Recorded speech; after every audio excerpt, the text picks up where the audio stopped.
الرحیم قال اللہ تبارک و تعالی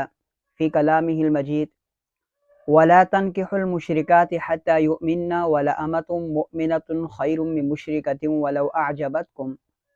ولا تنکحوا المشرکین حتی یؤمنوا ولعبد مؤمن خیر من مشرک ولو اعجبکم کہ تم مشرک عورتوں سے نکاح مت کرو یہاں تک کہ وہ ایمان لے آئیں، اور ایمان والی باندی اس مشرکہ عورت سے بہتر ہے کہ جو تمہیں پسند ہے،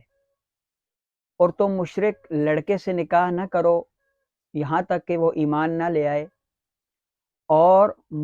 مومن غلام یہ بہتر ہے اس مشرک سے جو تمہیں پسند ہے۔ قرآن مجید کی سورہ بقرہ کی آیت نمبر 221 میں یہ بڑا خوبصورت مضمون اللہ تعالیٰ نے نکاح سے متعلق بیان فرمایا ہے، اور اس مضمون کا لب لباب اور خلاصہ یہی ہے کہ آپ کے گھر میں جو آپ کی بیوی آئے، عورت آئے، وہ دینداری کی بنیاد پر آئے، اخلاق کی بنیاد پر آئے۔ تو عالم صلی اللہ علیہ وسلم کا فرمان ہے کہ لوگ عموماً 4 چیزوں کو دیکھ کر کے نکاح کرتے ہیں: حسب نسب دیکھتے ہیں، مال و دولت دیکھتے ہیں، حسن و جمال دیکھتے ہیں، دینداری اور اخلاق دیتے ہیں، اور تم دینداری اور اخلاق کو دیکھ کر کی بدولت نکاح کر کے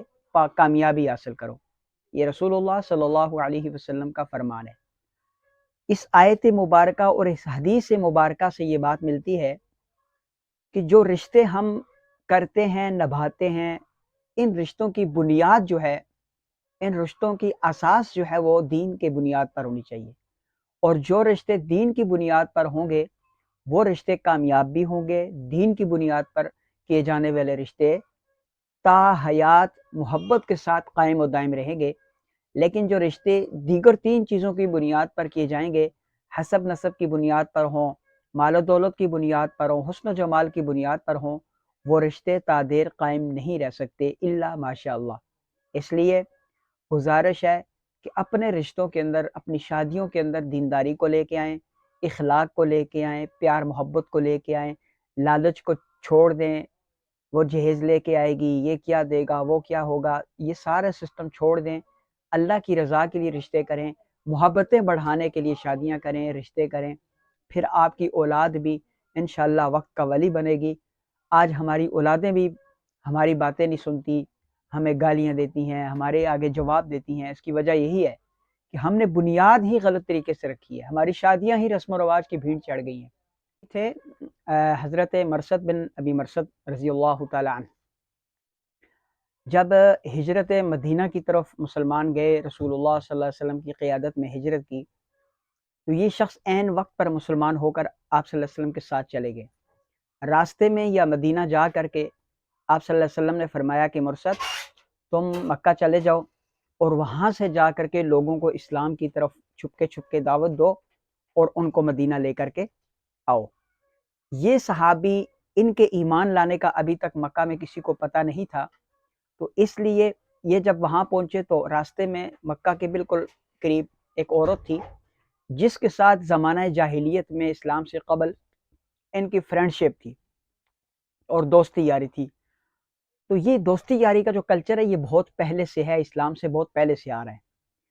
گرل فرینڈ کلچر، دوستیوں، عورتوں سے دوستیاں لگانا اور ان سے میل جول رکھنا آزادانہ، اور جس عورت سے چاہا زنا کیا، چھوڑ دیا، نکاح کیا، چھوڑ دیا، یہ سب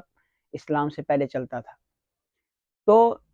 وہ عورت ان کو راستے میں ملی، اس کا نام عنقا تھا۔ وہ راستے میں ملی تو اس نے کہا کہ مرثد میں کب سے آپ کا انتظار کر رہی ہوں۔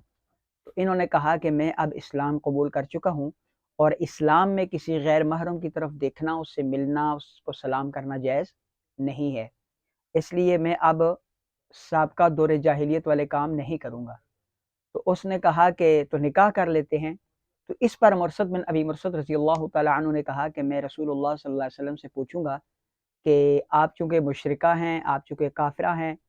اور میں مسلمان ہو چکا ہوں، تو اس لیے میں آپ سے پوچھوں گا، اگر انہوں نے اجازت مرحمت فرمائی تو میں شادی کر لوں گا۔ جب حضرت مرثد بن ابی مرثد رضی اللہ تعالیٰ عنہ مکہ مدینہ میں واپس گئے تو آپ نے یہ واقعہ رسول اللہ صلی اللہ علیہ وسلم کے سامنے پیش کیا، تو اس وقت یہ آیت نازل ہوئی کہ وَلَا تَنْكِحُوا الْمُشْرِكَاتِ حَتَّى يُؤْمِنَّ، کہ جب تک کوئی مشرکہ عورت مومن نہ ہو جائے اس کے ساتھ نکاح مت کرو۔ تو یہ آیت وہاں پر نازل ہوئی ہے۔